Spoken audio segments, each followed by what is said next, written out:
11 सितंबर 2001 अमेरिकी इतिहास में सबसे दर्दनाक और विनाशकारी दिन। ये वो दिन था जब आतंकवाद ने अमेरिका की धरती पर सबसे बड़ा हमला किया। इस हमले ने न केवल अमेरिका बल्कि पूरी दुनिया को हिलाकर रख दिया। लगभग 3000 निर्दोष लोगों की जानें गईं, हजारों परिवार तबाह हो गए। आखिर उस दिन जानबूझकर 4 प्लेन क्रैश क्यों किए गए? आइए जानते हैं इस 9/11 की पूरी कहानी आज के इस वीडियो में।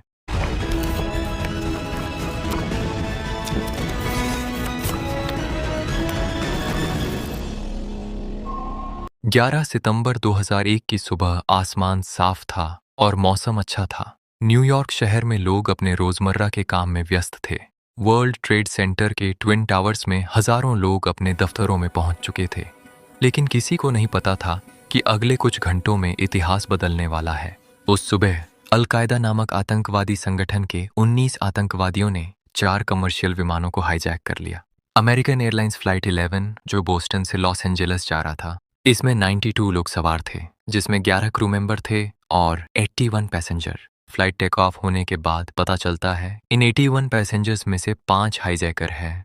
हाईजैकर जबरदस्ती कॉकपिट में घुसते हैं और प्लेन को अपने कंट्रोल में ले लेते हैं। 8:20 के बाद आतंकवादी पायलट मोहम्मद अट्टा, जो एक प्रशिक्षित पायलट था, उसने प्लेन को अपने कंट्रोल में ले लिया और ट्रांसपॉन्डर बंद कर दिया, जिससे रडार पर विमान की पहचान मुश्किल हो गई। अट्टा ने प्लेन को लॉस एंजेलिस से न्यूयॉर्क सिटी की ओर मोड़ दिया। उसने प्लेन को थोड़ा नीचे उतारा और वर्ल्ड ट्रेड सेंटर की ओर बढ़ाया। 8:46 पर फ्लाइट 11 को वर्ल्ड ट्रेड सेंटर के नॉर्थ टावर में जाकर क्रैश कर दिया। इस समय प्लेन की गति 465 मील प्रति घंटा थी।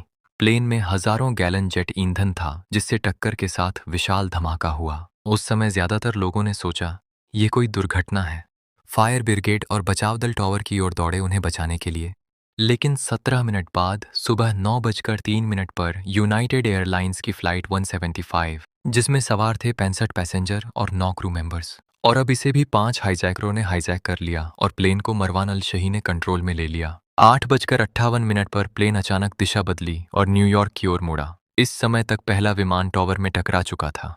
9:03 पर फ्लाइट 175 वर्ल्ड ट्रेड सेंटर के साउथ टावर में जाकर टकराया। इस प्लेन की स्पीड थी 590 मील प्रति घंटा। इस दूसरी टक्कर के बाद लोगों को समझ आ गया कि यह कोई दुर्घटना नहीं बल्कि जानबूझकर प्लेन क्रैश किया गया है। दूसरे प्लेन क्रैश के कुछ ही मिनटों बाद खबर आती है कि 2 और प्लेन हाईजैक हो चुके हैं। अमेरिकन एयरलाइंस की तीसरी फ्लाइट 77 जो वॉशिंगटन से लॉस एंजेलिस जा रही थी, जिसमें 64 पैसेंजर थे, 9:37 पर 5 हाईजैकरों ने इस प्लेन को पेंटागन बिल्डिंग से जाकर क्रैश कर दिया। पेंटागन बिल्डिंग यूएस डिफेंस का हेडक्वार्टर था।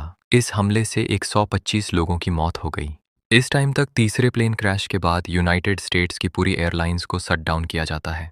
जितने भी हवाई जहाज हवा में मौजूद हैं, सबको ऑर्डर दिया जाता है कि वो प्लेन को अपने नज़दीकी एयरपोर्ट पर लैंड कर दें। 9:59 तक साउथ टावर में जो प्लेन क्रैश हुआ था, इसके कारण पूरी बिल्डिंग में आग लग गई थी। प्लेन क्रैश होने से बिल्डिंग कमजोर हो गई, जिससे पूरी बिल्डिंग ही ढह गई। साउथ टावर गिर गया। इसी बीच यूनाइटेड एयरलाइंस की चौथी फ्लाइट 93 भी हाईजैक हो चुकी थी। प्लेन में बैठे लोग डरे हुए थे कि हाईजैकर इस प्लेन को कहां क्रैश करेंगे। हवाई जहाज में सवार लोगों में से कुछ ने प्लेन हाईजैक होने पर अपने फोन चालू कर लिए थे। उन्हें उनके परिवार के सदस्यों से फोन आने लगे। वे सभी उन्हें अमेरिका में हो रही घटनाओं के बारे में बताया कि 3 प्लेन क्रैश हो गए हैं, वर्ल्ड ट्रेड सेंटर पर हमला हुआ है और वर्ल्ड ट्रेड सेंटर गिर गया। तभी प्लेन में बैठे यात्रियों को समझ आ गया कि उनका प्लेन भी हाईजैक कर लिया गया है, और जैसे दूसरे हाईजैक प्लेन जिस तरह दुर्घटनाग्रस्त हुए हैं, जल्द ही हमारा प्लेन भी दुर्घटनाग्रस्त हो सकता है। उनके पास कोई विकल्प नहीं थे। या तो वो बैठकर हाईजैकरों को प्लेन क्रैश होते हुए देखते, या फिर वे बहादुरी से उनसे लड़ते। उन्होंने दूसरा विकल्प चुना और हाईजैकरों से लड़ने का साहस दिखाया। यूनाइटेड एयरलाइंस की फ्लाइट 93 में बैठे आम लोगों ने हाईजैकरों के खिलाफ पलटवार करना शुरू कर दिया। प्लेन में हंगामा हो गया। इसके बाद क्या हुआ था, ये पूरी तरह से स्पष्ट नहीं है कि प्लेन में वास्तव में क्या हुआ था। जो पैसेंजर्स फाइट कर रहे थे, वो लोग कॉकपिट तक पहुंच पाए थे या नहीं? क्या वे हाईजैकरों को काबू में कर पाए थे या नहीं? हम ये नहीं जानते, लेकिन यह जानते हैं कि यात्रियों ने पलटवार करने की कोशिश की और आखिरकार प्लेन एक मैदान में जाकर क्रैश हो गया, एक खाली मैदान में। एक बात निश्चित है कि यात्रियों की बहादुरी के कारण इससे कई लोगों की जान बच गई। सुबह 10:28 पर वर्ल्ड ट्रेड सेंटर का नॉर्थ टावर भी प्लेन क्रैश होने और आग लगने से वो भी ढह गया। जब तक ये भयानक सुबह अमेरिका के लिए दोपहर में बदली, यह पता चलता है कि इन घटनाओं से कुल मिलाकर 3,000 से ज्यादा लोगों की मौत हो गई और 6,000 से ज्यादा लोग घायल हो गए। पेंटागन में कई मारे गए और कई वर्ल्ड ट्रेड सेंटर में इस हमले के पीछे सस्पेक्ट किया जाता है। ओसामा बिन लादेन और आतंकवादी समूह अल कायदा जिम्मेदार है। लेकिन इस 9/11 हमले के कुछ दिनों बाद ओसामा बिन लादेन एक बयान जारी करते हैं कि वो इसके लिए जिम्मेदार नहीं है। इस घटना के लगभग 3 साल बाद 2004 के अमेरिकी चुनावों में सार्वजनिक टेप रिकॉर्डिंग प्रकाशित की गई, जिसमें वह इस हमले को स्वीकार करते हैं और इसकी जिम्मेदारी लेते हैं। ओसामा बिन लादेन इसे यह कहते हुए सही ठहराते हैं कि इन हमलों को अंजाम देने के पीछे अल कायदा के उद्देश्य थे। ओसामा बिन लादेन का अमेरिका से टकराव अचानक नहीं हुआ। 1980 के दशक में अफगानिस्तान में सोवियत यूनियन के खिलाफ लड़ाई के दौरान अमेरिका ने परोक्ष रूप से कई मुजाहिदीन गुटों की मदद की, जिनमें ओसामा भी शामिल था। लेकिन 1990 के बाद हालात बदल गए। जब अमेरिका ने सऊदी अरब में अपने सैनिक तैनात किए तो ओसामा ने इसे इस्लाम की पवित्र भूमि का अपमान माना। यहीं से अल कायदा ने अमेरिका के खिलाफ खुले युद्ध का ऐलान कर दिया। 1998 में केन्या और तंजानिया में अमेरिकी दूतावासों पर बम धमाके किए गए, जिनमें सैकड़ों लोग मारे गए। साल 2000 में अमेरिकी युद्धपोत USS कोल पर हमला हुआ। इन सभी हमलों के पीछे भी अल कायदा ही था। 9/11 हमले की योजना कई वर्षों तक गुप्त रूप से बनाई गई। इस ऑपरेशन में कुल 19 आतंकवादी शामिल थे, जिनमें ज्यादातर सऊदी अरब के नागरिक थे। इन आतंकियों को अल कायदा ने ट्रेनिंग दी, फंडिंग की और अमेरिका में घुसपैठ करवाई की। इस हमले की रणनीति तैयार करने वाले मुख्य व्यक्ति को खालिद शेख मोहम्मद माना जाता है। शुरुआत में ओसामा बिन लादेन ने इस हमले से इनकार किया, लेकिन बाद में सामने आए वीडियो और दस्तावेजों में उसने हमले को सही ठहराया। आखिरकार 2011 में अमेरिका ने पाकिस्तान के एबटाबाद में एक गुप्त ऑपरेशन चलाकर ओसामा बिन लादेन को मार गिराया। 9/11 आयोग की रिपोर्ट में एक पाकिस्तानी आतंकवादी खालिद शेख मोहम्मद को इन हमलों का प्रमुख वास्तुकार बताया है। यह व्यक्ति 1993 के वर्ल्ड ट्रेड सेंटर बमबारी में भी शामिल था। उन 4 अन्य आरोपियों को ग्वांतानामो जेल में डाल दिया गया। वो अभी भी मुकदमे की कार्यवाही से गुजर रहे हैं। 9/11 हमले के बाद एक और चौंकाने वाला बदलाव आया एयरपोर्ट सिक्योरिटी नॉर्म से। आप यह जानकर हैरान हो जाओगे कि साल 2001 से पहले दुनिया के ज्यादातर हवाई अड्डों में ज्यादा सिक्योरिटी जांच नहीं होती थी। कभी कभी बस केवल ID चेक करते थे